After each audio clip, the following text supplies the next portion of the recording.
Tala Fou whapoponga mo Tala Fou mai li siu fonga le mua mo le nei tai au luas fulfa Januari lua fe lua lima.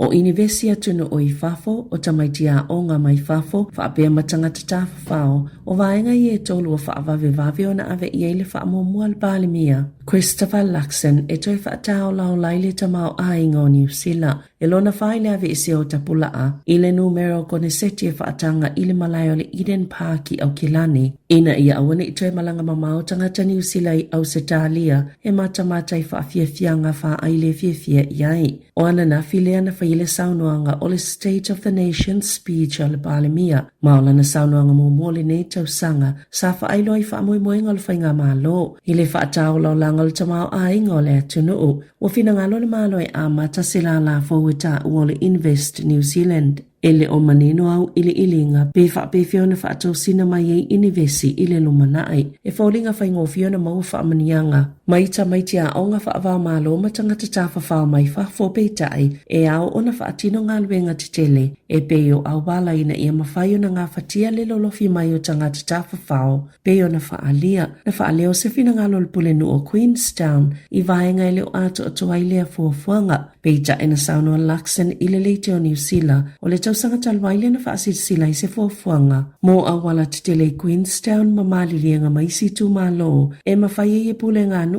o na ngā lulu e whaatasi. E fisosoani a wawea na whaataola o lalala tautu malo. O le tele o taimil saunoa ngal Balimia sa ia tala noa i le tūlanga mo umia mo le to tele i New Zealand ina ia whaamasani i le ioe ai whaalangolango i lea oa o maini me sise na whaia i le taimi ua tuanai ai le o le toi foi i ai. O le atu whaatasia whaala putupatonga i tolu mo suenga whaasaya nisi ale malo i le Public Research Organisations ai o le ai e masaisi whaala putupatonga suesue o le a whaavaena mo te konolosi fou o whaia i suenga. Ina ua mai ai se lolonga tele wa lewa na whaatalitali i ai maleli poti mo mua Sir Peter Clarkman na sauno le minsta mata upu whaasaya nisi whaafotungo ne mea fōma le te konolosi Judith Collins. O ia suinga o le hawhailonga i naile whaatulanga ngā tele o polkalami whaasaya nisi a New Zealand talo mai le tolu se fulu tausanga ua tuanai o le sole ua whaawia tuwaile tofinga minista o ia mata upu ia Dr. Shane Retty. E leo tutu sa finangalo tangata i lea suinga na whaalia le isi presidente o le Associate Scientist New Zealand. E la ititi lava se tali e maua mua tungalunga le usu e masaya nitisi i ia fesuia inga ua whaia. Na o se foi numero pitusilo na mawalunga le tausanga talwai, leo whainga o tangata ua tuua New Zealand ai au mau ia tunu o i fafo. O whamomaunga le Stats New Zealand, po le ofiso foi numero whamomawina a New Zealand. E tu samale se lau lua sfulfitu afe valu se lau tangata na malanga e se atu, pe lua se fulu valu pasene o CTI, i te tono le tausanga atoa, e o mai le masino no ve malu afe lua faa. Ma o se foi numero pitusilo na mawalunga, e tu saima whamomaunga faa le sanga e fito se folulua feiva se lau tangata citizen New Zealand. Na tu uale atunu umau i fafo i lea piliota e au fiele 5 pasene na malanga i au Setalia. O lea lava piliota e tasi na whaamawina ile pa uli sa lau 5 afe. Wha se lau tangata na malanga mai i tutono New Zealand pe tolulua pasene na pa uai pe a whaatusa tusa. Ile piliota lava le tasi ile luafe loa tolu. E pita to a tele tangata anu initia na taunu i New Zealand le tausanga. E o mai le whai ungono ve maluafe lua wha. I se whai numera luas fulvaluafe 5 se lau. Pito i ai tangata citizen i New Zealand o e ua toefo i mai. E to o luas fulu 5 afe. Saina e to o sfulu ono afe. Philippines fulu 5 afe valu se lau. Sri Lanka i 5 afe iwa se lau. Mawhiti whaapea ma Peritania e ta i 5 afe 5 se lau. Ai to o whaafe fit se lau tangata au Setalia. E se lia malilima masina, e le ima walava whalau whaasaino le methia na fifi, e bei oni lole, o whaamani e leo whaititia la lātou suenga, e luas fulfitu lole le ima wa mai leo whainga e onus fultasi. Na tufatu whainea lole au noa malelo i tutono ni pusa o tau mafa, mai le Auckland City Mission, masafa ame alo whaatu e se tangata ia au kusa luafe lua wha. Na whaalia Glenn Baldwin mai le ai o kilani le asoa na nafi. Ua whaititia leo la tau suenga mai le ia lava se tasi ua mōlia i lea mata upu. Na ta awe Baldwin, a fuai whaamatalanga ua maua e ele tali tonu ngō leo o ia lole o iei vaila au le methamphetamine. Na au mai i se uta i se waa na whaamoe moe mo se whale New Zealand. Peita e na sise o na piki ma whaame alo whātu le Auckland City Mission e se tangata o le atunu u ele o Masalomia i lea mata upu.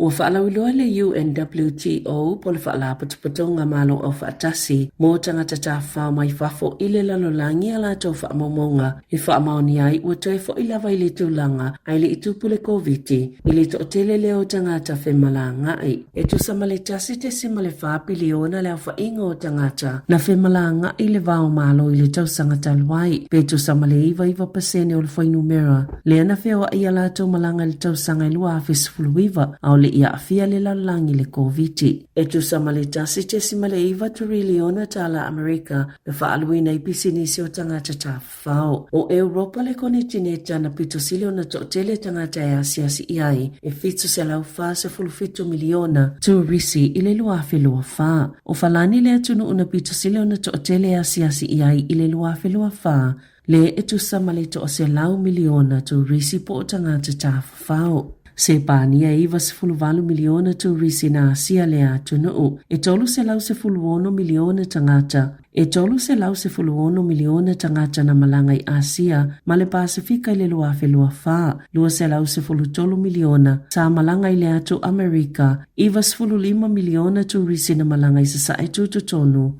Ma le fitu se fulufa miliona tangata na malanga i Afrika. Na whaasalaina le tina ia American Aid gen e ngā luef sosoani manofu vaaya o na olo na whaioni ngā yo inga na whaamalu ali ai se isi tangata e alaini ana tustusinga i lungo fiso o ta inga whaate konolosi na se ia fo ilo na laisene avita avale mo maasina yono ma whaasala ile avita avale sawa whaatasi ai malona whaao o lima i se leo e ono sfluiva ni tustusinga i lungo telefoni na ia whaamata ui na i se fōma i o le mafau ina uate e na ina le fōma ila na tālasa e na te mawai whaamanianga i le ACC po le ofisa o tau i mo whaalawelave whaafosei. O tangata i toa se pito mau o loa i le laulangi o le itu pāwa lii ma o tupena o lātou maua i le aso i tasi e tu sale maleta i se lau 5 miliona tā la. Na whaalaulua ina ia whainumera ini li poti pito la tamai le Oxfam i se whono ta itai upu whai o malo whaapeampi sinisi Switzerlandi le World Economic Forum o i lātou sāwala au lia i le whono na o tangata ta ito tasi e mau lunga o lātou ta mau ainga ma le au whaipi sinisi i longa pe mataita i o malo, minista, o lau whaito whaal tamau ainga, ma le au popoto i mata au pulau tele. E tolu piliona tala na whaopopo le tamau ainga o pilionea i le lanlangi, i le tausanga taluai, pe tu samale valu te simale wha piliona tala i le aso.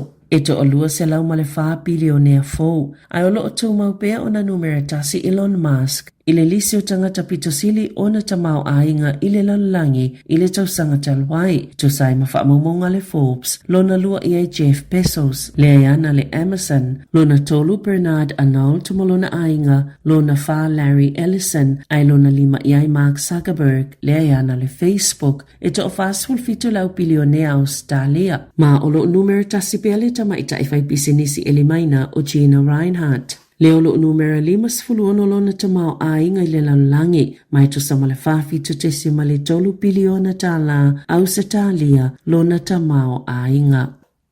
I taalonga, o le taamilusanga la kapia Europa le 6 Nations, la whaangaina i pepa whaasala lanu mumuta i 20 minute. Mo le taimi mua ina ua mai ai lea whaata i ta ingo le suingo le tula fono i taalonga whaavau malo ia Novema. O le a mata whaonga i le taalonga a mata o le taamilusanga i le vau whalani mawelese. Sa whaonga la valea suingo le taamilusanga le hemisfia i saute, talo mai le luafe lua tasi. I lalo le suinga o nisi o sala i whaonga i le pepa mumu o le atulia i tua se tangata taalo. Mo le 20 minute E mawhaiona tui sui atu iai seisi tangata taalo lo o wha leo leo pe a mai ale wha salanga. E mawhaila vai lau whalio na wha sala tangata taalo i pe pamumu po wha salanga e tuli e itua ma le taalonga atoa ini ngā yoinga po se taalonga o ngā mamata utia. E ono a whaina i seisi tangata taalo. O ki topal tau sangata luaina whaiti o inai. E wha ululungo le lakapia whalani le whautuanga e wha ataita i le sala luas fulu minute. Ona e wha apea e mawhaiona atili wha au sofia i tangata lakapia taalo leanga. Malamati a i se tangata lakapia. Tala Fou ia malisi ufonga lau mua mo le nei vaenga o le tae ao.